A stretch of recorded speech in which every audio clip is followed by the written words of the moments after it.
Seguidamente, inicio al primer foro, al foro central del primer eje llamado Dinámicas históricas estructurales de la concentración y el acaparamiento de tierras y territorios en las Américas, abordajes teóricos y metodológicos.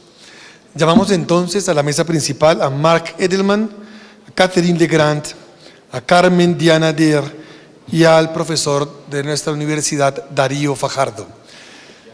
Los invitamos a que tomen su espacio en la mesa principal. Me permito presentarles entonces a los profesores Mark Edelman, quien es profesor de la Universidad de la Ciudad de Nueva York y doctorado de Colombia de la Universidad de Columbia. Sus áreas de especialización son antropología económica y política, antropología histórica, movimientos sociales, derechos humanos, desarrollo y estudios agrarios en América Latina.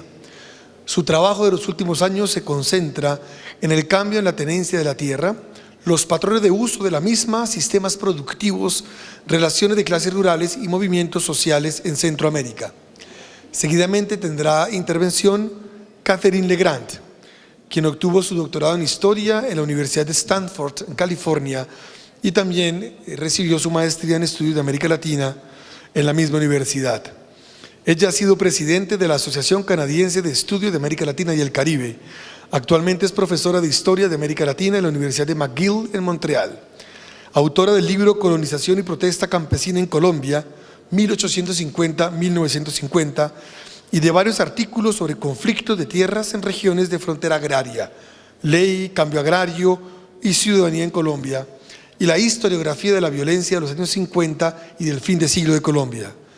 Además, escribió sobre la zona bananera del Magdalena en Colombia y el concepto de enclave. En los últimos años, sus investigaciones se han enfocado en la historia transnacional Canadá, Estados Unidos, América Latina. Coeditora del reciente libro Close Encounters of Empire, Writing of the Cultural History of USA-Latin American Relations, publicado por Duke University Press. Finalmente está Carmen Diana Der. La doctora Carmen Diana es profesora emérita de Estudios Latinoamericanos y Alimentos y Recursos Económicos de la Universidad de Florida. Desde el 2015 es profesora emérita de Flaxo, Ecuador, en Quito, donde todavía enseña periódicamente. La doctora Carmen Diana hizo sus estudios de posgrado en Economía Agraria en la Universidad de California, Berkeley, y su maestría en Fletcher School en Law and Diplomacy. Directora del Centro de Latinoamérica de Estudios IOF de 2004-2009, profesora de Economía en la Universidad de Massachusetts, donde dirigió el Centro de América Latina, de Estudios de América Latina y del Caribe. Finalmente fue presidenta de la Asociación Latinoamericana de Estudios, LASA, por sus siglas en inglés, y New England Council of Latin American Studies, NECLAS. Igualmente colaboradora en el tema en diversas revistas y autora de numerosos artículos. Así inicia entonces el primer foro de los 5 que tendrá lugar en esta conferencia internacional.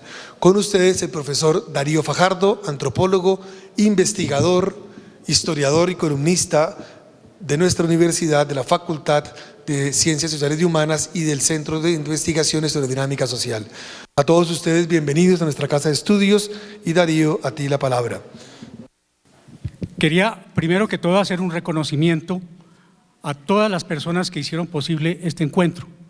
Cuando se planteó su perspectiva, se acogió con mucho interés el que se realizara en Colombia.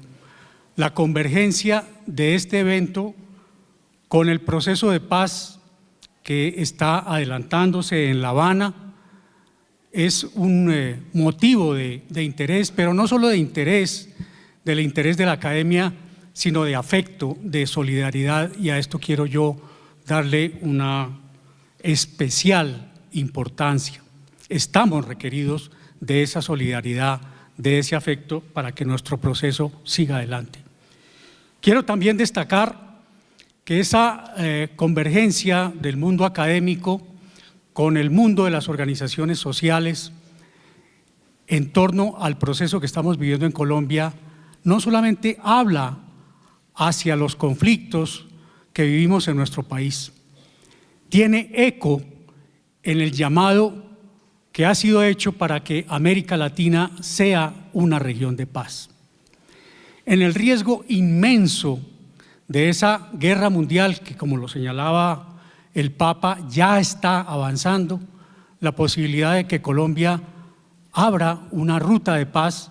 No solamente es significativa para nosotros, sino para los demás pueblos de nuestra América y, por qué no decirlo, para los demás pueblos del mundo. Muchas gracias de nuevo a todos los que hicieron posible este evento y a todos nuestros invitados. Sin más preámbulos, inicia el profesor Mark Edelman. Por favor, Mark. Buenos días a todas y a todos, o buen mediodía, como dijo el compañero. Antes de empezar, quisiera agradecer a la Universidad Externado y al comité organizador por la oportunidad de estar aquí con ustedes. Es un gusto y es un honor. Quisiera señalar también al principio que la charla que voy a dar es parte de un texto más extenso que creo que se puede descargar de la página web de la conferencia. El título de mi charla hoy es 7 dimensiones del acaparamiento de tierras que todo investigador tendría que tomar en cuenta. En los últimos años he tenido la oportunidad de intervenir varias veces en los debates sobre el acaparamiento de tierras y de expresar algunas inquietudes sobre la forma en que los científicos sociales y los activistas agrarios abordan este amplio problema que azota tanto a América Latina como a otras diversas regiones del planeta. Estas intervenciones han sido motivadas en parte por consideraciones derivadas de investigaciones anteriores sobre la tenencia de la tierra y el latifundismo que he desarrollado desde principios de los años 80, primariamente en Costa Rica. Por otro lado, también motiva este trabajo la sensación de que algunos analistas no prestan la suficiente atención a ciertos elementos claves. En esta breve revisión, quisiera señalar 7 de estas dudas de forma muy sintetizada, no tanto con la intención de resaltar discrepancias, sino más bien con la idea de enriquecer nuestros debates y de enfatizar la necesidad de aceptar la complejidad del fenómeno de acaparamiento como un punto de partida, aun cuando el mismo proceso de investigación e interpretación siempre presupone algunas simplificaciones necesarias de análisis. ¿Cuáles son entonces las 7 dimensiones del acaparamiento de tierras que todo investigador tendría que tomar en cuenta? En resumen son: 1. La presencia de los antecedentes históricos en la historia actual. 2. Los problemas de escala. 3. La cuestión de la caída de los precios de los commodities en años recientes y el impacto de esta en los llamados drivers o motores de acaparamiento. 4. El papel de los actores nacionales. 5. Las diversas reacciones desde abajo al acaparamiento de tierras, que van desde la expulsión hasta la incorporación bajo condiciones adversas en los proyectos productivos de los acaparadores. 6. Las múltiples y cada vez más complejas dimensiones de la financiarización y el papel de esta en el nuevo contexto del desplome de los precios de los commodities. 7. El acaparamiento para fines no agrícolas. Ahora vamos a considerar el primer punto. La crisis económica y alimentaria de 2008 fue una especie de tormenta perfecta, cuyas causas incluían el estallido de la burbuja de las hipotecas en los Estados Unidos, España, Irlanda, Islandia y otros países, una escasez de cereales en los mercados internacionales provocada por fenómenos climáticos en Australia, Ucrania y otras regiones, por la expansión de la industria de los biocombustibles, fuertemente subvencionada en los Estados Unidos, la Unión Europea y Brasil, entre otros países, por una creciente especulación que afectó a los mercados de casi todos los commodities, agrícolas y no agrícolas, incluyendo el petróleo, el oro y otros minerales. Todo esto a su vez dio lugar al alza sin precedentes en los precios de la canasta básica y en numerosos países provocó la aparición de disturbios callejeros y saqueos de supermercados y depósitos. Como es bien sabido, los acaparadores de tierras intensificaron sus esfuerzos, a menudo alegando la existencia de una crisis neomalthusiana y señalando la supuesta urgencia de producir más comida por cualquier medio que fuera necesario para las masas hambrientas. El carácter repentino, imprevisto y dramático de esta crisis financiera y alimentaria contribuyó a que los investigadores muchas veces la vieran como un evento excepcional, tendiendo a tratar el auge del acaparamiento de tierras como un problema puramente coyuntural y a perder de vista las largas trayectorias de los actores en el terreno, de las corporaciones detrás del fenómeno, como también de los procesos anteriores de expulsión y de concentración de la tierra. Atribuyeron una serie de problemas muy graves al acaparamiento post-2008, tales como la expulsión de comunidades campesinas de sus tierras y la expansión de biocombustibles a costo de la producción de granos básicos. Sin embargo, Carlos Oya, en una investigación de 176 trabajos académicos que contenían aseveraciones sobre el impacto del land grabbing en África subsahariana post-2008, encontró que ninguno de ellos incluyó datos de referencia anteriores a 2008, lo cual hizo imposible probar de forma rigurosa que los efectos negativos que los autores citaban fueron resultados de los procesos recientes de acaparamiento de tierras y no de otros procesos de más larga data. Según Oya, no hubo ni siquiera un estudio que presentara una evaluación de impacto junto con datos de referencia anteriores a 2008 y una comparación de las situaciones pre- y post-2008. Existen otras razones por las que insistimos en la importancia de una visión histórica del acaparamiento de tierras. Aquí se resumen algunos argumentos que hemos desarrollado con más detalle en un trabajo sobre Honduras escrito hace un par de años conjuntamente con Andrés León. Las formaciones sociales preexistentes en los espacios de land grabbing siempre se caracterizan por particularidades locales, tales como, y aquí cito textualmente, formas tradicionales y formales de tenencia sobre la tierra, configuraciones históricas de las relaciones de clase, redes de parentesco, patrones de género y de asentamiento, características ambientales, infraestructura existente o potencialmente existente, políticas públicas, acuerdos y tratados internacionales, así como formas de inserción en los mercados, entre otros elementos.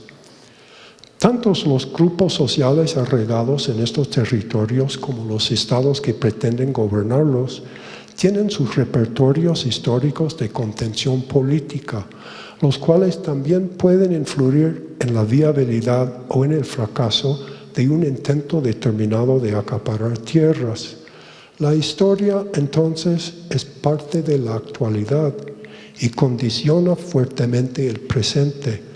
Hay la necesidad de tomarla más en cuenta. 2. La cuestión de escala. Varias cuestiones de escala surgieron en los análisis sobre land grabbing que se publicaron en los años posteriores a la crisis de 2008. En ese periodo se puso mucho énfasis en la cuantificación del número de hectáreas acaparadas, a tal punto que frecuentemente se minimizó el papel de otros factores importantes, prestándose escasa atención a la calidad de los datos. En este fetichismo de hectáreas, propiciado en parte por las grandes bases de datos de Landmetrics y de Grain, se perdieron de vista algunos elementos importantes.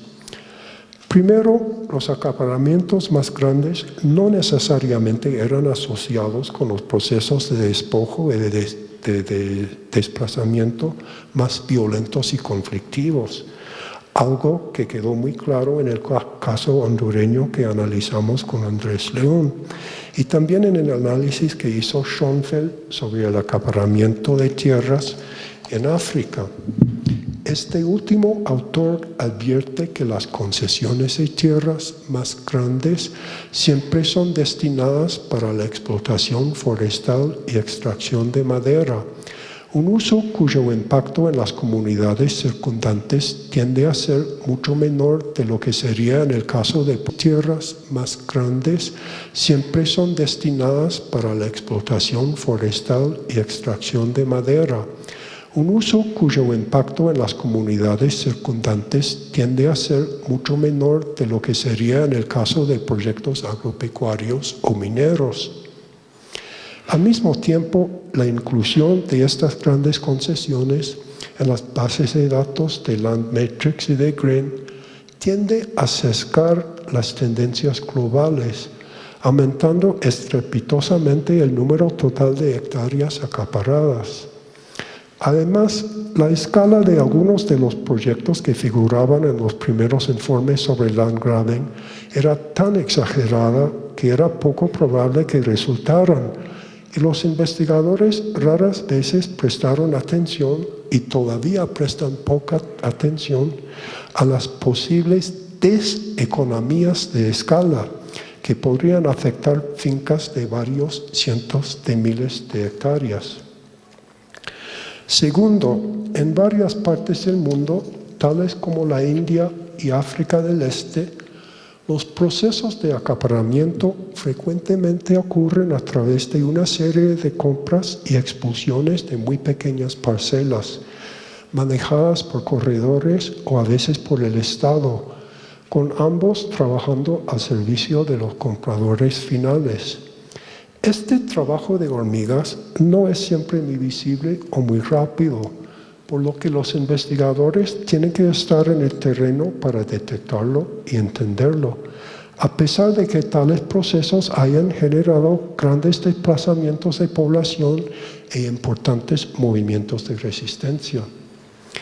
Tercero, considero que tenemos que pensar más en cuestiones de escala, no solo en términos de las extensiones de tierra acaparada, sino también en relación a un conjunto de otros factores. El más significativo de estos es sin duda la escala de los capitales asociados con un proyecto determinado de land grabbing. Esto afecta a su vez a múltiples otros elementos, entre ellos la durabilidad o fragilidad del proyecto y de las alianzas políticas y financieras detrás de él, y el tamaño de los desplazamientos que podría ocasionar. 3. El desplome de los precios de los commodities. Si bien es cierto que el debate sobre el acaparamiento de tierras se inició en un momento cuando los precios de los cereales, del petróleo y de los otros commodities subían bruscamente, en el periodo actual ocurre todo lo contrario. Después de que los precios de la mayoría de los commodities agrícolas y no agrícolas alcanzaron su punto máximo en 2012-2013, han experimentado un desplome casi tan dramático como la subida que ocurrió en el 2008.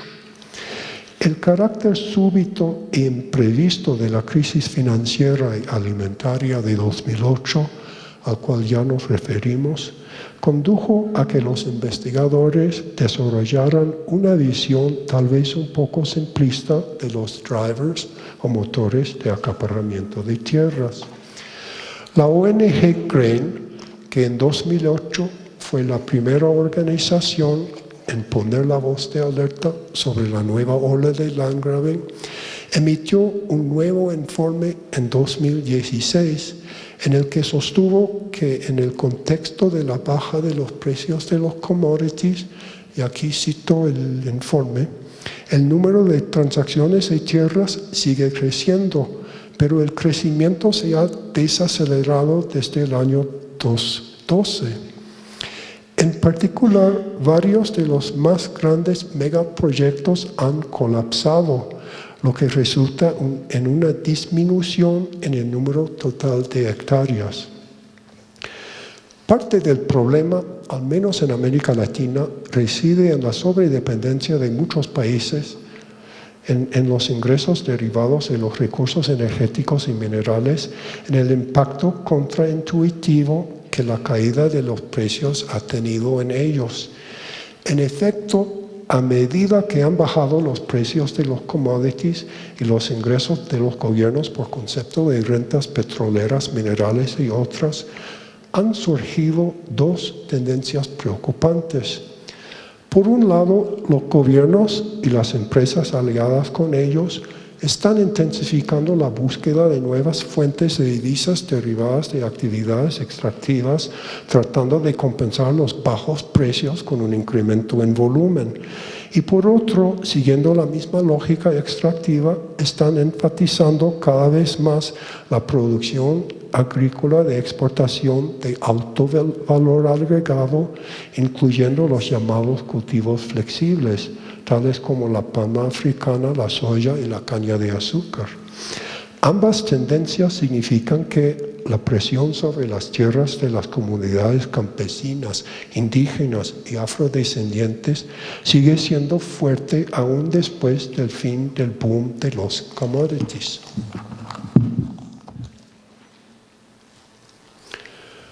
Los actores nacionales. A partir de 2012, empieza a aparecer un número significativo de estudios de caso a profundidad y de pequeña escala, los cuales arrojaron nueva luz sobre la gran variedad de procesos y actores involucrados en el acaparamiento de tierras. Si el énfasis en un principio era sobre los acaparadores extranjeros y la extranjerización de la tierra, con el tiempo, los investigadores se dieron cuenta del papel significativo desempeñado por los acaparadores nacionales. Resultó que estos podrían ser tan nefastos y codiciosos como los extranjeros y que muy a menudo colaboraron con ellos, formando sociedades mixtas, facilitando contactos dentro de los aparatos estatales, suministrando servicios, sirviendo de fachadas nacionales para inversores de afuera, empleando sus conocimientos y capital cultural para acelerar el despojo de tierras, aguas, bosques y otros recursos. La complejidad de estas relaciones entre actores domésticos y extranjeros es tal que un informe reciente insiste en la imposibilidad de especificar con certeza la nacionalidad de la mayoría de las grandes transacciones de tierras. Otro análisis reciente sobre África indica que los proyectos domésticos a menudo son menos visibles que los extranjeros, ya que los gobiernos y los medios de comunicación no los monitorean tan de cerca. El hecho de que los nacionales estén involucrados en los acaparamientos de tierras juntos con los extranjeros no debe de sorprendernos, pues esto ha sido el caso en toda América Latina y en muchas otras regiones durante al menos 150 años. No obstante, hay dos razones por las que el factor extranjerización sigue mereciendo atención. La primera es tal vez obvia y tiene que ver con el auge de nuevas formas cooperativas, tales como los fondos soberanos de inversión, las sociedades público-privadas y todas las otras entidades que están aprovechando las oportunidades, entre comillas, que presenta una economía mundial globalizada. La segunda razón es quizás menos obvia, pero más interesante, y tiene que ver con la construcción discursiva de los acaparadores por parte de los grupos que los están resistiendo. En muchos contextos, el tildar de extranjero a un terrateniente es una manera de desprestigiarlo, de quitarle legitimidad y de fomentar resistencias nacionalistas y locales. Y esto puede ocurrir aun cuando el acaparador es ciudadano del mismo país que los que le están resistiendo. Si él pertenece a un grupo minoritario o es inmigrante nacionalizado, si tiene un apellido raro y se asocia abiertamente con extranjeros.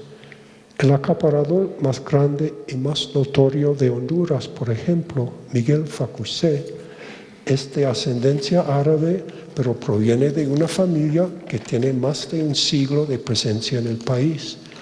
Los movimientos campesinos, sin embargo, lo consideran un turco y un extranjero y apelan a sentimientos nacionalistas para movilizar a la población en su contra. Las diversas reacciones desde abajo. En el apartado anterior se mencionó la proliferación de estudios de caso que empezó a aparecer alrededor de 2012 y que nos obligó a reconocer los sumamente diversos y complejos procesos de acaparamiento que acontecían en distintas partes del mundo. Un aspecto que quedó muy claro a partir de entonces fue la variedad de reacciones de los grupos subalternos afectados por el land grabbing. Si al principio los investigadores y las ONGs dieron por sentado que las grandes transacciones de tierras siempre implicaban desplazamientos masivos de campesinos e indígenas y que estos resistían lo que les estaba sucediendo, con el tiempo y con la acumulación de más investigaciones de campo, se podría apreciar que los efectos en las comunidades afectadas eran mucho más variados y sugestivos. En un análisis publicado el año pasado y escrito por un equipo coordinado por Ruth Hall, recalcamos la necesidad de cuestionar algunas suposiciones a priori que son muy frecuentes en los estudios agrarios contemporáneos. Estas incluyen la idea de que los acaparamientos de tierras siempre generan resistencias, la noción de que ciertos cultivos, como la palma africana, por ejemplo, son siempre promovidos por los grandes terratenientes y que los pequeños agricultores por lo mismo se oponen a ellos. Además, el concepto de que los pequeños campesinos no pueden existir al lado de las grandes fincas agroindustriales. Remarcamos, en cambio, que las reacciones de los grupos subalternos registradas empíricamente iban desde la expulsión y la resistencia por un lado a la incorporación bajo condiciones adversas en los proyectos de los acaparadores de tierras por el otro, sea esta como productores por contrato, mano de obra o dueños que alquilan sus parcelas a una empresa. Entre estos dos extremos de expulsión con resistencia e incorporación adversa se notaban otras posibilidades, entre ellas la expulsión sin resistencia, las luchas por una mejor indemnización por parte de los desplazados, la exclusión competitiva cuando los campesinos no logran competir con las grandes empresas, las luchas por mejores términos de incorporación en las empresas, sea como productores por contrato o como trabajadores, e inclusive las campañas de algunas comunidades o sectores de ellas que activamente buscan la inserción en nuevas empresas capitalistas y que se movilizan en contra de aquellos que están resistiendo a las grandes transacciones de tierras.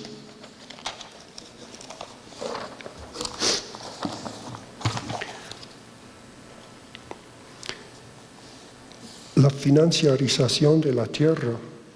El término financiarización o financialization en inglés se está empleando con más frecuencia para referirse a la influencia del capital financiero en los mercados de tierras, en los agronegocios en general y también para señalar la creciente importancia de las ganancias que se derivan no tanto de la producción agropecuaria, sino de mecanismos financieros.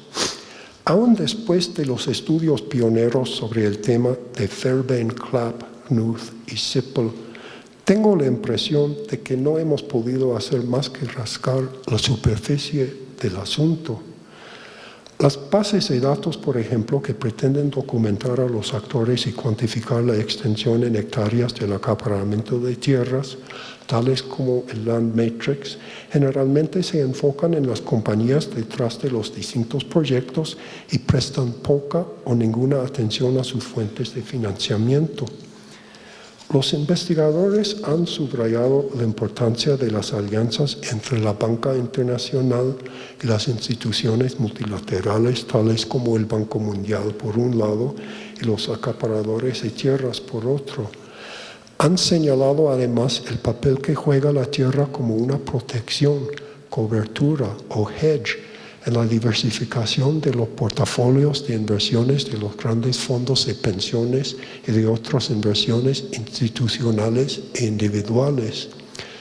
La diversificación se da también al nivel geográfico, ya que los inversores grandes buscan oportunidades en distintos hemisferios y regiones para así minimizar las posibilidades de eventos climáticos negativos.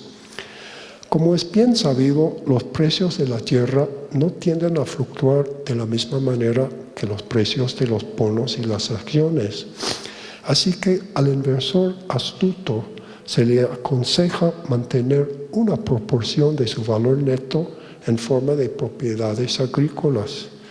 Recientemente han salido algunos estudios de las operaciones de actores específicos, tales como el Fondo de Pensiones estadounidense TIAA-CREF, que tiene fuertes y muy problemáticas inversiones en Brasil, Estados Unidos y otros países.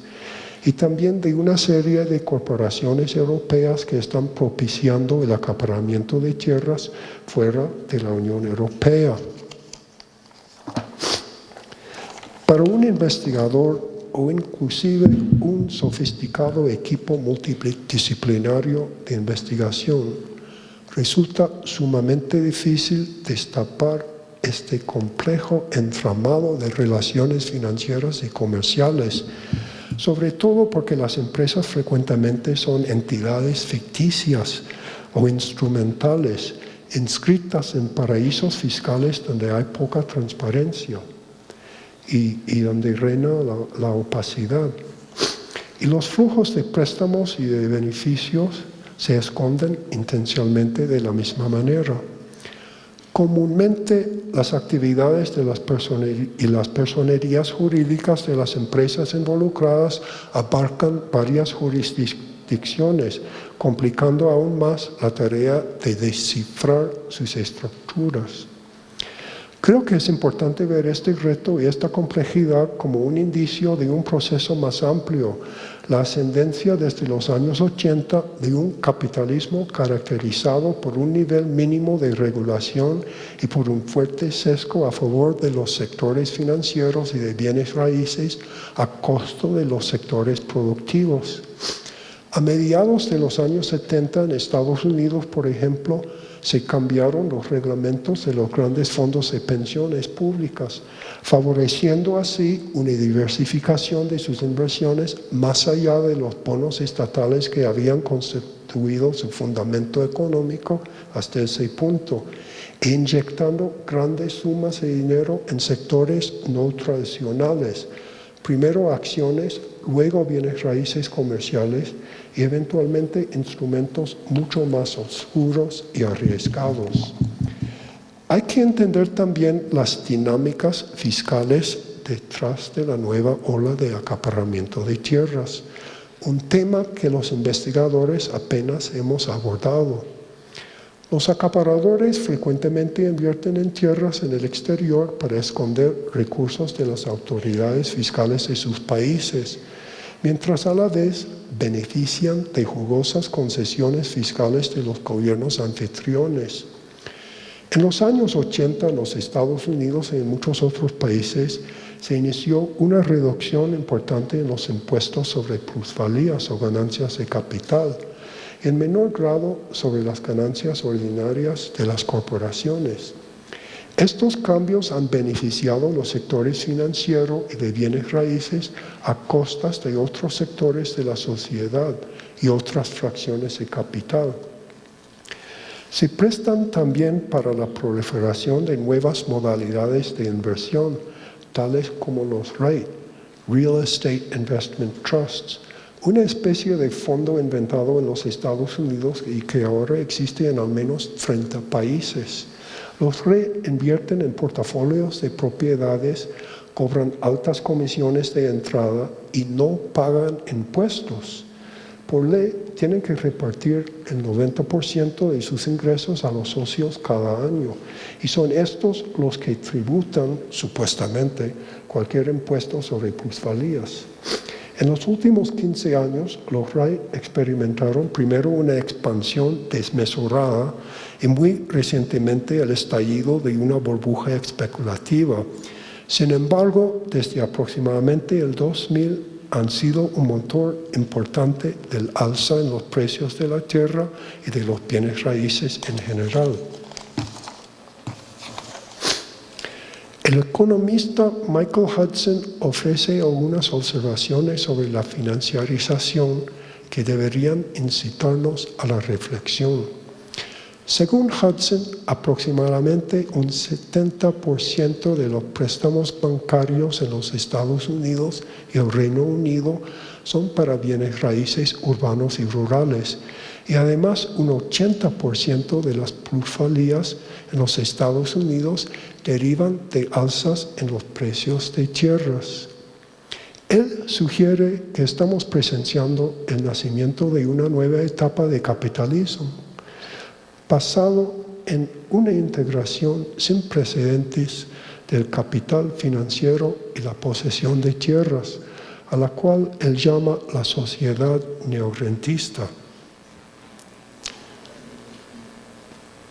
Se puede apreciar una parte de la lógica de la sociedad neorrentista, el del creciente interés en tierras por parte de los inversores, si nos fijamos en una serie de datos de los Estados Unidos durante el periodo 1991 a 2015. El gráfico muestra la diferencia entre un índice de precios de propiedades agrícolas compilada por una de las principales organizaciones del gremio de bienes raíces y uno de los más importantes índices de la Bolsa de Valores, el S&P 500. Los porcentajes positivos en el gráfico denotan la ventaja relativa en un año determinado de haber invertido en tierras en vez de acciones. Los valores negativos indican la ventaja relativa de haber invertido en acciones en vez de tierras.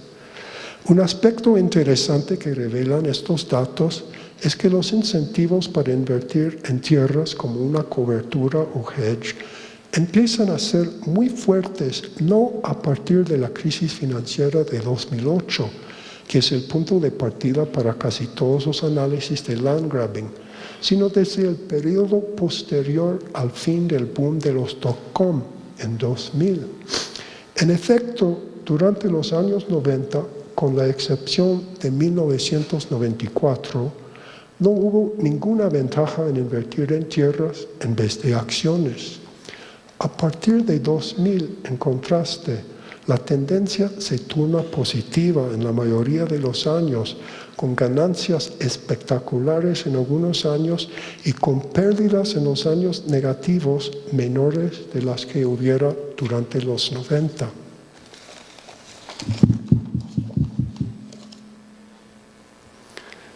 Punto 7. El acaparamiento para fines no agrícolas. Ya nos hemos referido a la existencia de varios tipos de acaparamiento para fines no agrícolas. La lista es bien conocida e incluye la extracción de maderas, la minería, los recursos energéticos, tanto petróleo como granjas eólicas, el agua, la especulación, la urbanización, la construcción de parques industriales y otras infraestructuras, carreteras, aeropuertos, etc., la consolidación de cadenas de valor, la protección de zonas ecológicas, el ecoturismo y la inversión en sumideros de carbón u otras fuentes de pagos por servicios ambientales. Los investigadores que hemos trabajado el tema del acaparamiento de tierras hemos sido un poco agrocéntricos. No es que hayamos desatendido las otras formas de land grabbing, al contrario, ya contamos con excelentes estudios de muchas de ellas. Donde sí podríamos profundizar más es primero en la investigación de las interrelaciones entre las distintas formas y segundo, en el peso que cada una tiene en nuestra visión de la situación global. Desde el punto de vista de los inversores, las distintas formas de transacciones de tierras a veces se ven como complementarias y otras veces como estrategias alternativas. Creo que tenemos que profundizar más en los factores que influyen en estas distintas estrategias. En los Estados Unidos, en las últimas décadas, por ejemplo, las grandes inversiones en tierras para explotación maderera han crecido mucho más rápido de lo que han crecido las inversiones en tierras agrícolas. Como ya mencionamos, en África las concesiones de tierras más grandes también son para explotación forestal. En China y en India, los conflictos de tierras más agudos frecuentemente versan sobre proyectos de urbanización y de la construcción de parques industriales. El agrocentrismo de los investigadores a veces hace que perdamos de vista estos otros procesos significativos que tenemos que tomar más en cuenta. Muy rápido, unas conclusiones. Desde luego, las inquietudes consideradas aquí no son las únicas que todo investigador tendrían que tomar en cuenta. En una carta publicada en un número reciente de la revista Science, por ejemplo, titulada Insufficient Research on Land Grabbing, es decir, investigaciones insuficientes sobre el acaparamiento de tierras, Liao et al. Hacen una fuerte crítica a los estudios que se han hecho hasta la fecha y señalan otros 3 elementos importantes. Según ellos, primero, las bases de datos globales sobre transacciones de tierras subestiman el número total de transacciones, especialmente en países tales como Etiopía, Perú y Camboya. Segundo, según ellos, es difícil de estimar hasta qué punto las tierras acaparadas están en producción, ya que no todas las tierras están siendo utilizadas para agricultura.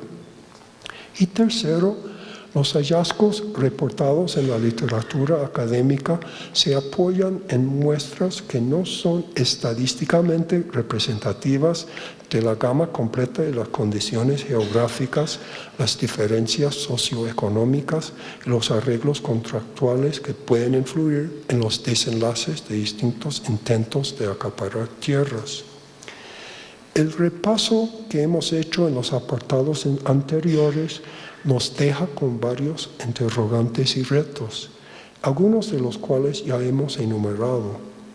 La conclusión tal vez más importante es que tenemos que aceptar la complejidad de los procesos estudiados como el punto de partida de toda investigación sobre el acaparamiento de tierras. Las simplificaciones en blanco y negro pueden ser contraproducentes, debido a que raras veces sirven para entender lo que realmente está sucediendo o para desarrollar estrategias de lucha exitosas. Inclusive, en algunos casos, logran deslegitimar y desprestigiar a los movimientos por la justicia social. Los investigadores tenemos que tomar más en cuenta la presencia de la historia en los contextos actuales y las complicadas cuestiones de escala que hemos esbozado, la complejidad de los drivers o motores de land grabbing y las maneras en que estos han cambiado en los últimos años, el papel insuficientemente estudiado que juegan los actores nacionales, la variedad de reacciones de los grupos subalternos aparte de la resistencia frontal, y las oscuras y sumamente complejas relaciones financieras detrás de las grandes transacciones de tierras. Tenemos que refrenar nuestro agrocentrismo e integrar más el estudio de los acaparamientos para fines agrícolas con las otras variedades de land grabbing. Finalmente, como hemos notado brevemente arriba, los aspectos de género, especialmente de generación, han sido desatendidos y merecen más análisis, no tanto por un deseo de balancear diferentes principios de identidad, sino más bien porque son dinámicas que en muchos casos manifiestamente afectan los desenlaces de las luchas por la tierra. Reconozco que esta agenda de trabajo se constituye en un reto, pero no tenemos otra alternativa que asumirlo y seguir adelante. Muchas gracias.